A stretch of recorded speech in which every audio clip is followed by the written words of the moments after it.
neither one of us would want to do it on our own. We bounce ideas off each other many times a day. Yeah, no, I think that's part of the reason why we enjoy it, is that was something that we always did as a family, is working together, farming together, regardless of whether that was before any of the four kids were married and when we all lived at home, or when it eventually moved up to just Parker and I at home and becoming more than just the labor part. That's part of it, I think, is the joy of doing it together and getting to share the responsibilities and the joys and the victories and the difficulties. There's another level of it now that we're married and have our own kids, and we have our little girls, our little 2 and now 3-year-olds fencing in the backyard with pigtails and a beaten up spool all summer long. It's the funniest thing. I'm going fencing, Papa. Going fencing.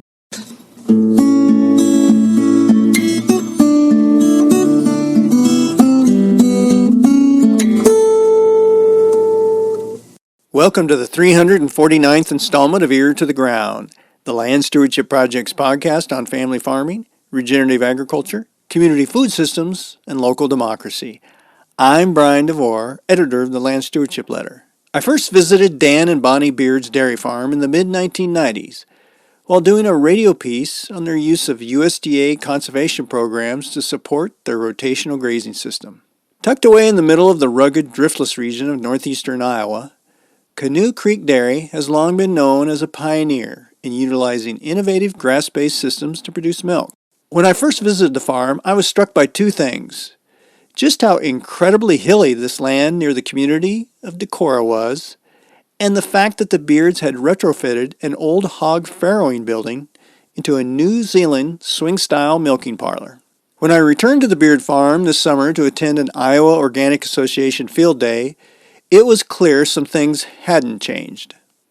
The land is still extremely rugged, of course, and the Beards are still utilizing managed rotational grazing of perennial pastures to produce milk. And it turns out that farrowing house still serves as a milking parlor for their herd of 110 cows, which is mostly made up of jerseys. But a couple of things have changed in the intervening years. For one, Canoe Creek transitioned to organic in 2003 and now sells to Organic Valley Cooperative. In 2017, the Beards entered the grass milk market, which means they receive another price boost on top of their organic premium for feeding their cows a 100% forage-based diet. But perhaps the biggest change is that Canoe Creek Dairy is now being managed by a new generation. Two of the Beards' sons, Parker and Sam, have transitioned into the operation. Parker, along with his wife Esther, focuses on the dairy end of the operation, while Sam and his wife Jen are producing beef. Having a couple of children continue a family's farming legacy is impressive and exceedingly rare in its own right. But in the case of this particular family, it's noteworthy that all 4 Beard children are involved in agriculture. Another son, Tom, owns and operates a pizza farm near Decorah with his wife Maren. And Dan and Bonnie's daughter Erin dairy farms with her husband, Tori, in northwestern Iowa. Spend any time with the Beards and it's clear that the family has not only made farming a viable option for the next generation from an economic point of view, but from a quality of life standpoint as well. During the tour of Canoe Creek's hilly pastures, it was evident that Sam and Parker are more committed than ever to their family's legacy of grass-based livestock production. And in recent years, they've added their own twist to the system. For example, instead of weaning calves soon after they're born, the Beards utilize a smaller herd of nurse cows, also called nanny cows, to feed the young stock. This not only saves the labor of hauling milk buckets to calves while keeping them healthy, it also provides a way to make use of parts of the farm that would be difficult to graze the main milking herd on. After the field day, Parker and Sam, who are members of a Land Stewardship Project grazing hub, sat down with me to talk about their pasture system and the use of nurse cows. They also described why continuing a grazing legacy at Canoe Creek is so critical to them, not only for the land and animals, but for their family as well. Parker started our conversation by describing why producing livestock, utilizing perennial plant systems, fits so perfectly with this particular landscape. We're in the heart of the driftless here near Decorah. This is really steep ground, and you took us a little bit, and you really get a view of just how rugged this ground is. This was made for grazing. It really is something. If you can find a way to get a market to reward you for grazing, boy, this is the place to do it, because it's not meant for corn and beans, corn on corn or whatever. It really is a grazing type landscape here. Is that something you guys think about a lot, or just kind of this is what this land could be used for?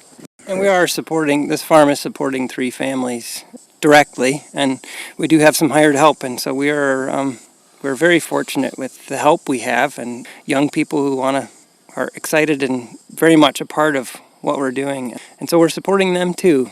To your note about crops, my dad remembers the previous owners of this farm. In the past, this was in a lot of row crops, and part of where we went up the hill to see the cows, that whole slope was in row crops, and at one time it had to be farmed in 17 different pieces because of the gullies, and there were only certain places you could get across them. And so it's been a long process and I don't remember that. That was the previous owner before our parents. I think it's And so it was the previous owners did a good job of working on repairing the land and not having. I think they had rules that's like 40 acres or less of corn per year of the 300 and some 325 acres. And so they were very diligent of not having all row crops, but the previous owners weren't so much. Yeah, and so that, you must have seen it maybe growing up too, that grazing really healing that land, it sounds like. I mean, that must have been. Actually, I really can't remember it in anything other than grass. Oh. I mean, my memories of this farm are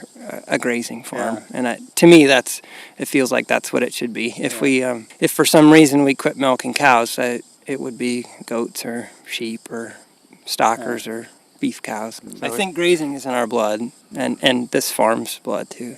It's a grass farm. Yeah, right. So kind of up to date now, you have mostly, it's a Jersey herd, right? And The base is Jersey with lots of other breeds in the mix. Okay. And how many cows are you milking now? About 110 with an additional herd of 32 cows raising calves. Okay. They're not in the milking string. Previously, we had been milking, previous to 2 years ago, we milked all the cows we had and would dedicate 15 to 20 17 cows. Yeah.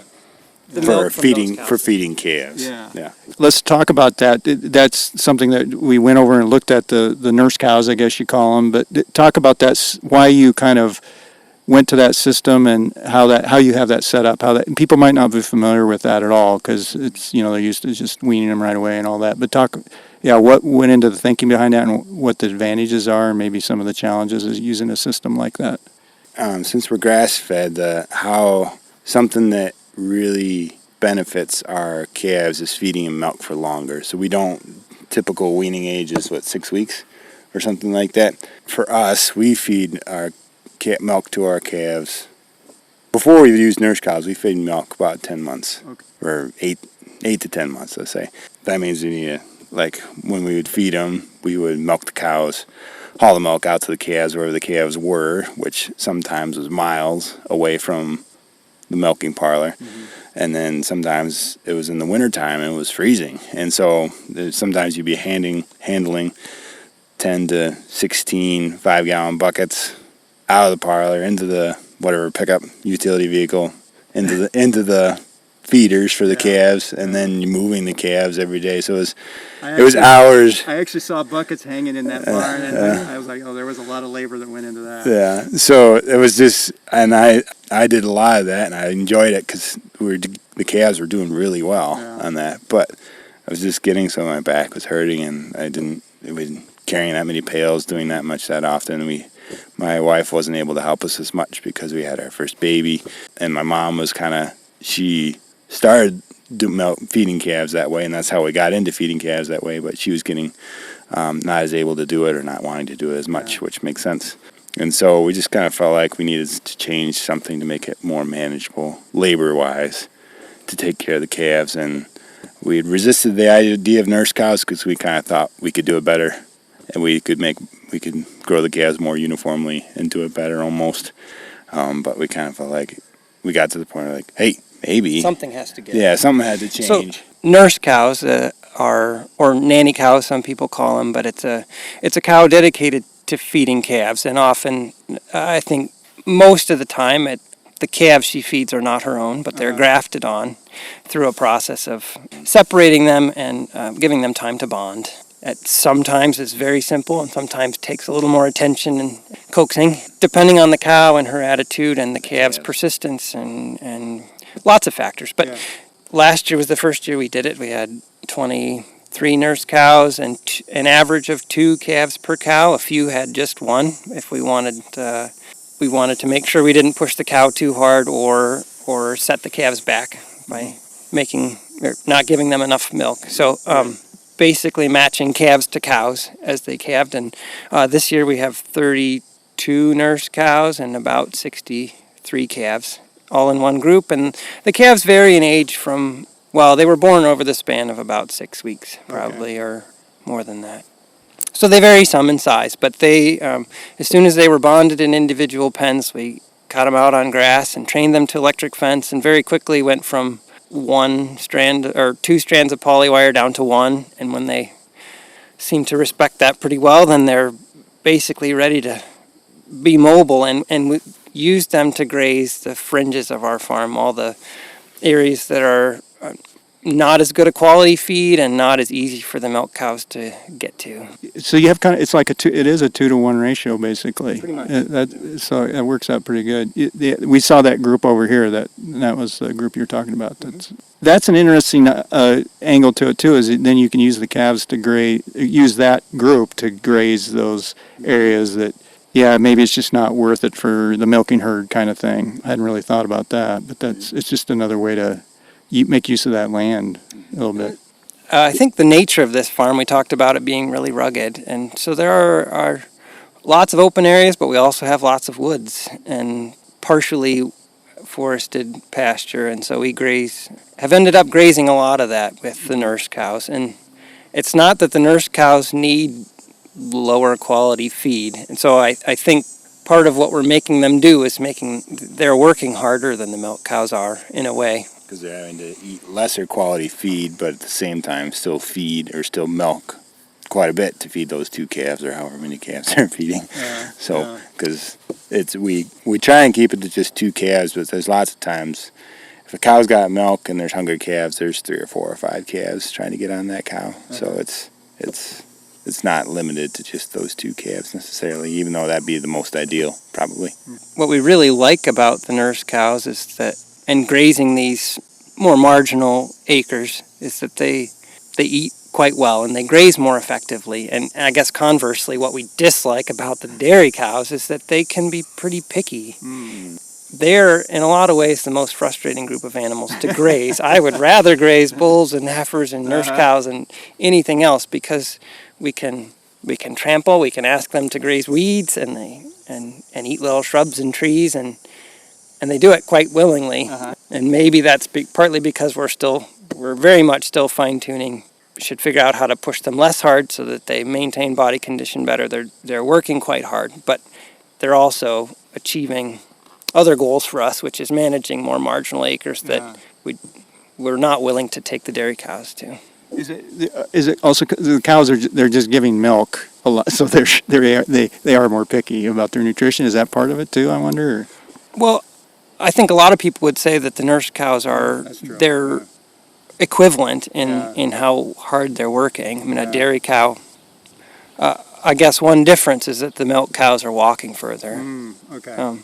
The challenge of being in a stationary milking parlor is the cows have to walk home twice a day from wherever they are. And we're trying to limit the distance the cows walk, because there are studies showing that the further cows walk, you do lose milk production. And we value so much that the cows harvest their own feed that sometimes we will walk them a long ways knowing that it's going to cost production. We're trying to limit that, and the nurse cows are helping us do that. There are fewer cows in the milking string, and those cows they can be permanently away from the buildings, grazing those areas. The calves look good to me. I mean, I'm not a professional calf judger, but I mean, does it seem to be paying off as far as the calves doing well on this system? Yeah, I think so. This year's been a little bit more inconsistent calf size, but I think there's also wetter years or when there's more rain, then it's harder for calves to do well. Yeah. And so last year they seemed like they did really well, but last year was a really dry year, and so we kind of think that there's a correlation from that. But also, I think having a little bigger group is harder, I think, just to make sure everybody's doing really well. There's some ones that are doing really great and some that are, for the most part, they're all doing really well, but there are a few that are on the smaller size. And you're mostly then selling them for replacement heifers, or what's your market for that mostly? We plan on keeping them. This year's crop of calves is about 35 strictly dairy heifers, 6 or 7 bull calves, which we use for, and some of those are beef and some are dairy. We will use for cleanup after breeding AI, and then this year we have around 20, a little over 20 calves that were heifer calves that were half beef and half dairy, and we kept them not really knowing what we're going to do with them. They'll either go into Sam and Jen's beef herd and become beef cows, or we'll breed them to dairy and see how they do as milk cows. We have found that we really like cows that have a little something other than Jersey in them. They maintain body condition better and maybe a little bit more size. A little bit bigger, maybe a little more milk production. So the jury's very much still out on a cow that's half beef and half dairy, whether that's a good fit for a milking herd. So we're keeping them and open to either milking them or making them into beef cows, knowing that they can raise a really good calf. Going back a little bit to this being a grass farm, and you guys really trying to, as much as possible, make use of that, what this farm was kind of made for, is you move the cows quite a bit. Can you talk a little bit? I think some people are surprised how often you move them sometimes, but talk a little bit about your rotation. It sounds like that's a pretty big part of your management. It is. We move the cows, the milking herd, 3 to 7 times a day, depending on the time in the season, the weather, where they're grazing, lots of different factors. Where we are.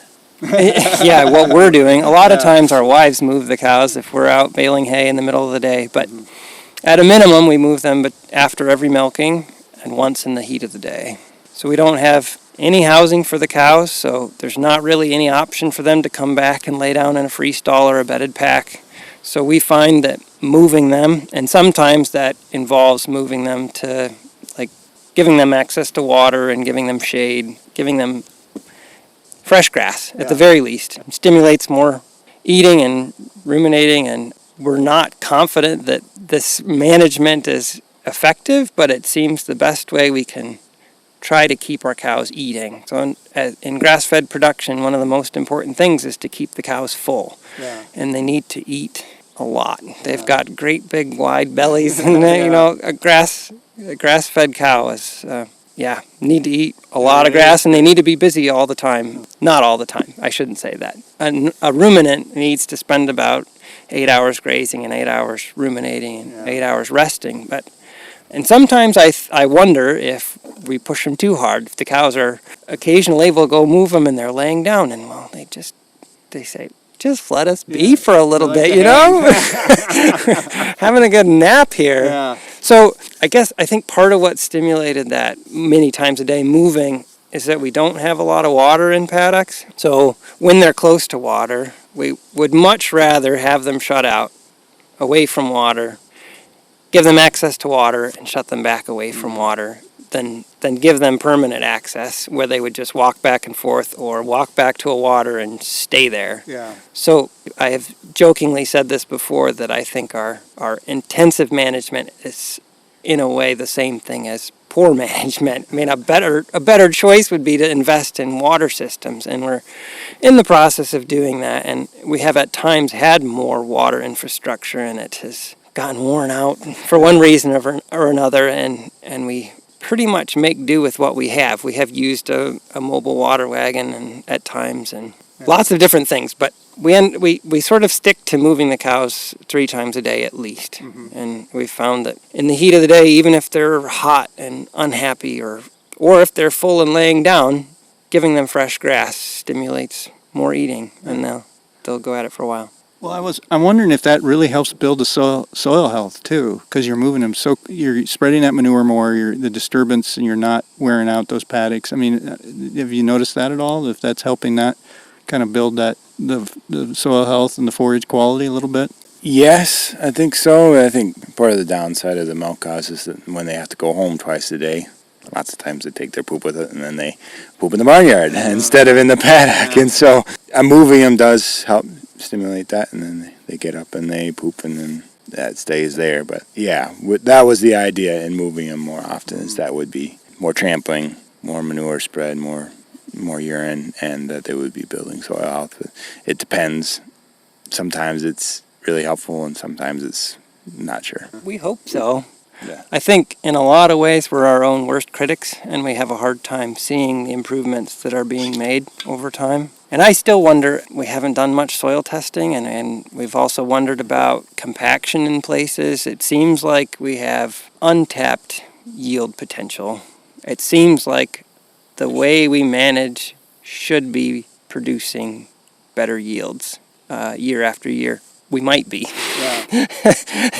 I think we're just doing the same thing day after day can feel like we're not really making progress when we can look back. And one thing I have noticed is in the last few years a much greater presence of dung beetles. The other thing that in moving the cows we're trying to learn more all the time, and we've been experimenting with the effects of paddock shape on the way cows move, and the impacts of a long skinny paddock makes the animals move a lot more, and so they'll trample.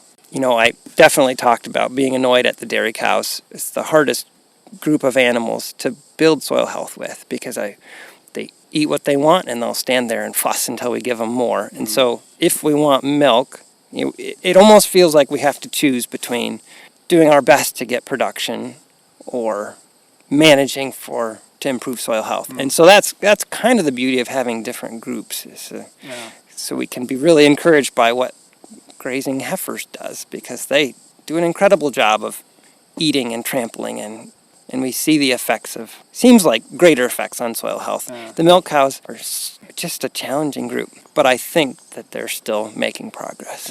You kind of, I think, identified it as you're semi-seasonal. You were seasonal for 20 years, where you weren't milking in the winter. Yeah, what's semi-seasonal mean? How would you describe that?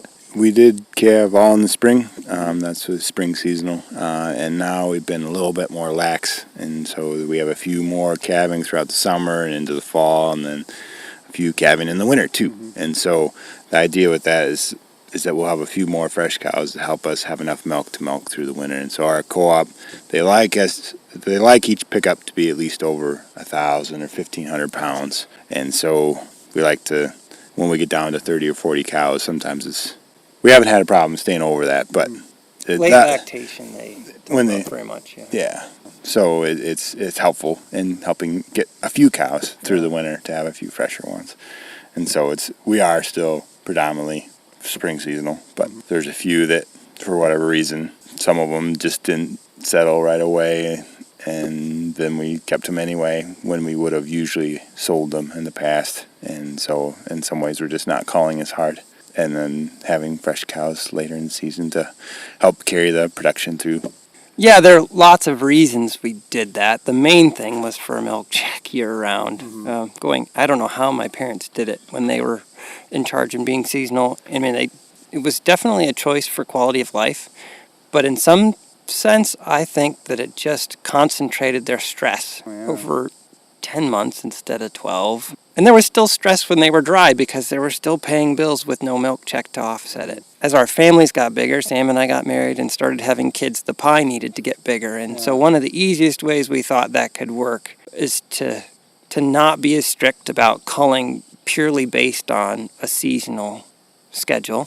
So we were selling a lot of good cows that just maybe calved in June or July instead of March or April. And so they were only 5 or 6 months in milk when we wanted to dry up. So we would sell them despite their high level of production purely based on us needing a vacation. And so that didn't really make sense. It seemed like one of the easiest ways to get more milk was to milk through to keep those cows and have a milk check year round. And the months that we historically had been dry are also the months Organic Valley pays a pretty significant winter premium. And so even though we're not making much milk in the winter, it pays. How old are you guys? I'm 32. 32? I'm 30. 30. So you are young beginning farmers. I still consider, since you're half my age. And I was talking to your dad when we were looking over at the other paddock there, at the nurse cows, and he was very proud. I just might as well tell you this. Very proud of the fact. He says 4 of my kids are farming, and because you have a brother Tom who has the pizza farm, and then is it a sister who's got the dairy over in northwest Iowa? Your dad was very proud of that fact. I got to think that this is so unusual for. Do you have other siblings? Is there a sibling that didn't get all 4? There are 4. That is, I got to say, that is pretty impressive. My question is, it must be kind of. I know it's not every day is not pie in the sky, but it must be kind of cool to be able to take some land that is not prime land and show that a family can cross that generational divide and transition into farming and do it in a way that's you're being good stewards and like you said, this is a grass farm. It's meant to be a grass farm. You're stewarding it in a way. It must be a little bit of I don't want to put words in your mouth, but it must be a little bit of a motivation a little bit to know that that's something that you're able to do, because your parents were pioneers in grass dairying, and now here we are decades later, and you guys are making a go of it. And livestock must play a major role in that, I would think. If you were just trying to do row crops here, I don't know if it would be the same. We'd be talking about the same situation here. Yeah, livestock is key, and we feel so blessed to have been raised on this farm. And our parents were always working. I think a lot of maybe the younger generation thinks about work as something apart from life, and we grew up. If we wanted to see our parents, we had to work with them, and we very much wanted to. And we got a lot of joy and satisfaction from learning how to work from our parents and working with them. Yeah, we're so blessed and so fortunate, too, that the way we were raised and also the opportunities it's afforded us. I think of other young people our age without this upbringing and this experience and this opportunity to, Sam and I are each taking over different parts of the farm. Sam's taking over the beef cows and we're in charge of the dairy, but they're very much intertwined. Neither one of us would want to do it on our own. We so often say, boy, I'm glad you're here, Sam. We bounce ideas off each other many times a day. I notice immediately when Sam's gone for a couple days, I got to decide this by myself. So we just love working together, and I guess we have our parents to thank for a lot. Not necessarily saying that here, this is how you do it, but just encouraging. We've gotten a lot of encouragement to try different things, to go away from being seasonal, to push harder in the way we graze, to any number of things they're small changes. Mm-hmm. We don't really have any intention of getting away from dairy and going to conventional anything, really, but we've been very encouraged to try new things, and I think that's had a large part in us wanting to stay here and kind of make it our own. Yeah, I think that's part of the reason why we enjoy it, is that was something that we always did as a family, is working together, farming together, regardless of whether that was before any of the 4 kids were married and when we all lived at home, or when it eventually moved up to just Parker and I at home and becoming more than just the labor part. When you do stuff more by yourself, it's fun, but it's not as much fun as getting to do it with your family or getting to do it with other people you care for. So that's part of it, I think, is the joy of doing it together and getting to share the responsibilities and the joys and the victories and the difficulties. It's definitely more hard when you don't have that. We'll say that there's another level of it now that we're married and have our own kids, and we have our little girls tagging along with us. I saw them. Yeah. Our little 2 and now 3-year-olds fencing in the backyard with pigtails and a beaten up spool all summer long.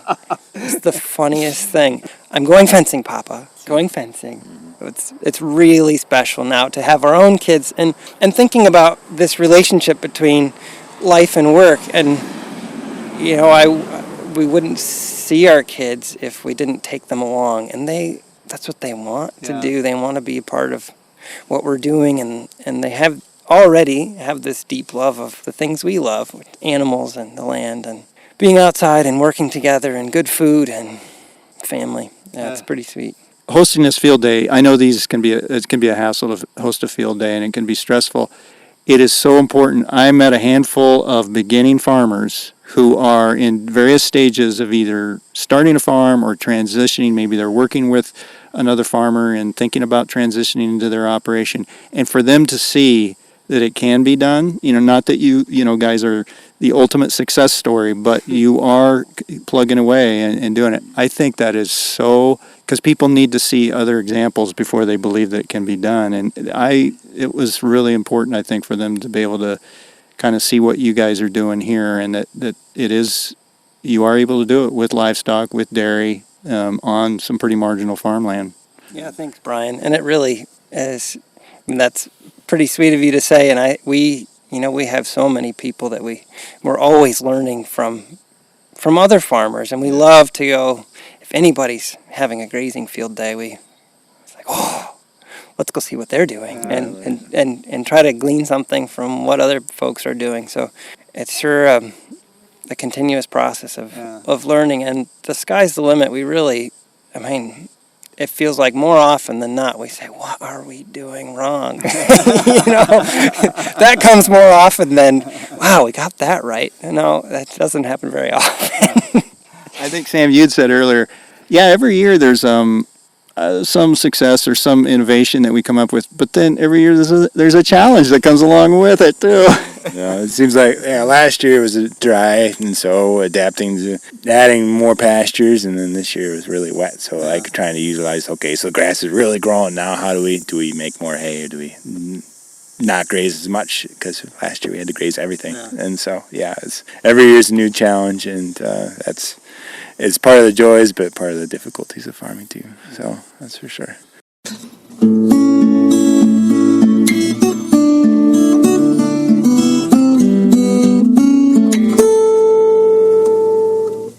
For more on adaptive grazing and transitioning farms to the next generation, see the podcast page for Ear to the Ground episode 349 at landstewardshipproject.org.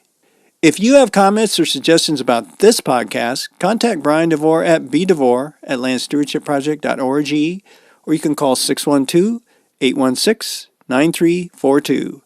By the way, it helps us greatly if you can give Ear to the Ground a rating on whatever podcast platform you utilize.